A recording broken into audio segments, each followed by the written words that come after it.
እና አዳምና ሔዋን ነበሩ አይደለ?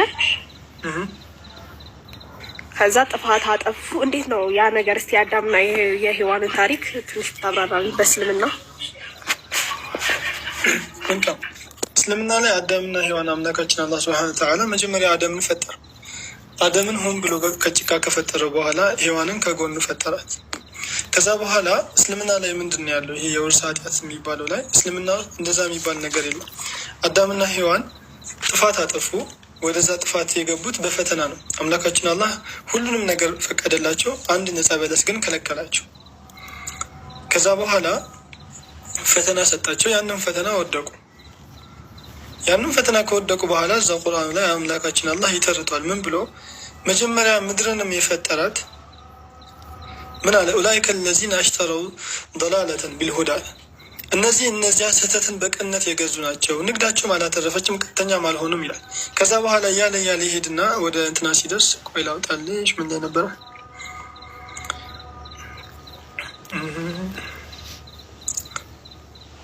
ቆይ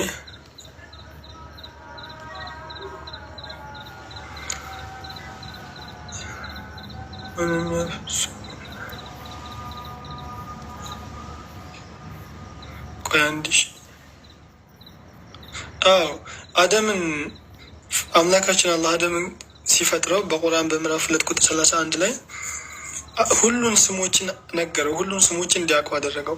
አደምን ስሞችን ሁሉ አስተማረው። ከዚያም በመላእክት ላይ አቀረባቸው። እውነተኞችም እንደሆናችሁ የእነዚህን ተጣሪዎች ስሞች ንገሩኝ አላቸው።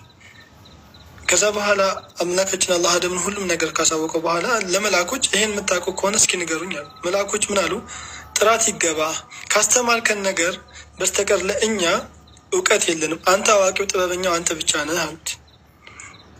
ከዛ በኋላ አደም ሆይ ስሞችን ንገራቸዋል። ስሞቻቸውን በነገራቸው ጊዜ እኔ ያ ሰማያትና ምድር ሩቅ ሚስጥር ሁሉ አዋቂ፣ የምትገልጹትንም ያንንም የምትደብቁት የነበራችሁን አውቃለሁ አልኳቸዋል።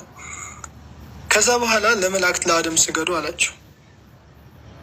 የአክብሮት ስግደት ስገዱ ከተባለ በኋላ ኢብሊስ ወይ ደግሞ ለአንቺ እንዲገባሽ ሸይጣን በሚለው ዲያብሎስ ማለት ነው ሰገደ። ሌሎች ግን አንሰግድም አሉ። ከዛ በኋላ አደም ሆይ አንተ ከነ ሚስት በገነት ተቀመጥ፣ ከእርሷን በፈለጋችሁ ስፍራ በሰፊው ተመገቡ፣ ግን ይህችን ዛፍ አትቅረቡ፣ ከበደለኞች ትሆናላችሁና አላቸው። እችን ዛፍ አትቅረቡ፣ ምን ትሆናላችሁ አላቸው። ሊሊ በደለኛ ትሆናላችሁ አላቸው።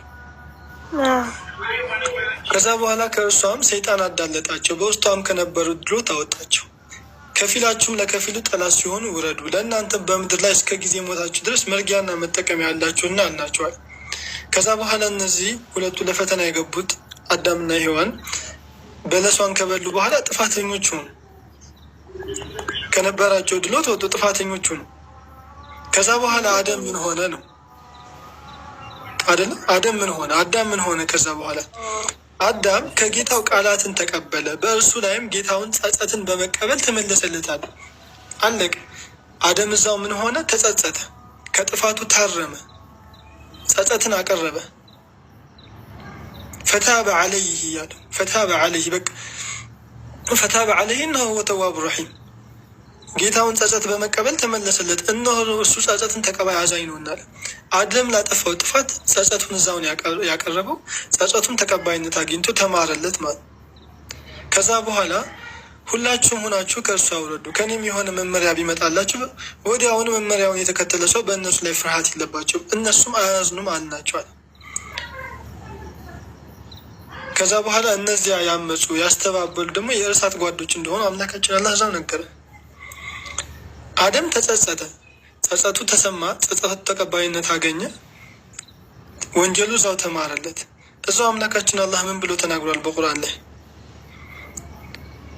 ምድርን የፈጠሯት ኸሊፋ ወይ ደግሞ ተተኪ እንዲኖራል። ምድር የተፈጠረችው በመሰረቱ ለሰው ልጆች መኖሪያና መርጊያ ሆናሉ።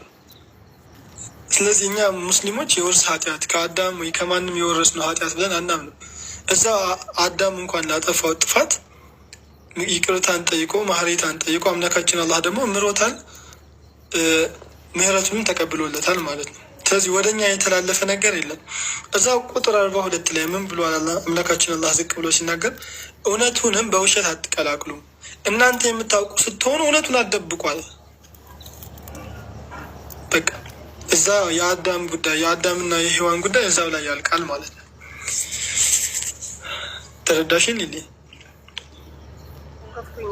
ስለዚህ እነሱም በራሳቸው ኃጢአት ማለት አዳም ባጠፋው ኃጢአት ራሱ ተጸጽቶ ተመልሶ ተምሯል ማለት ነው።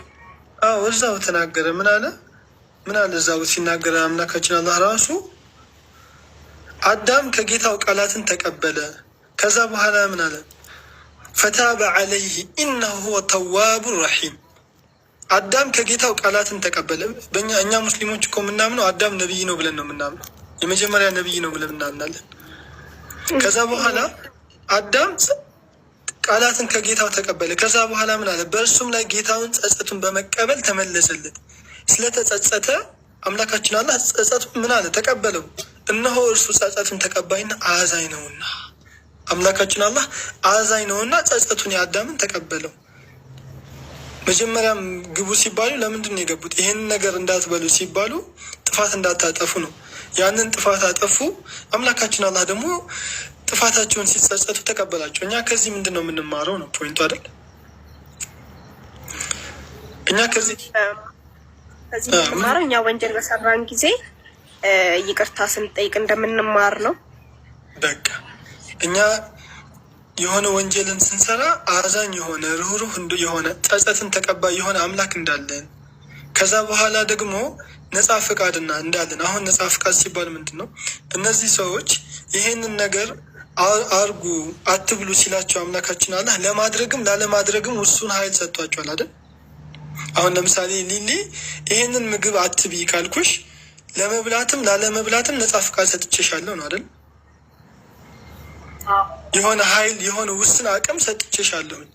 ስለዚህ እነዚህ ሰዎች ያችን ውስን ኃይል አምላካችን አላህ የሰጣቸውን ነፃ ፍቃድና ውስን ኃይል ተጠቅሞ ይሄንን ጥፋት አጠፉ።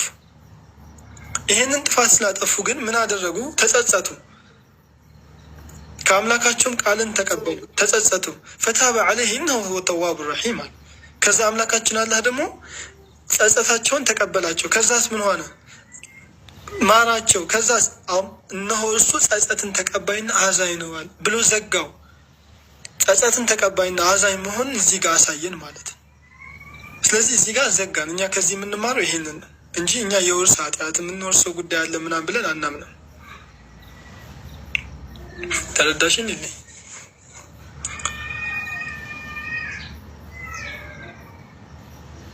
ታብታብ አድርጉት። 100 ሺህ ያስገቡት። ታብታብ እስኪ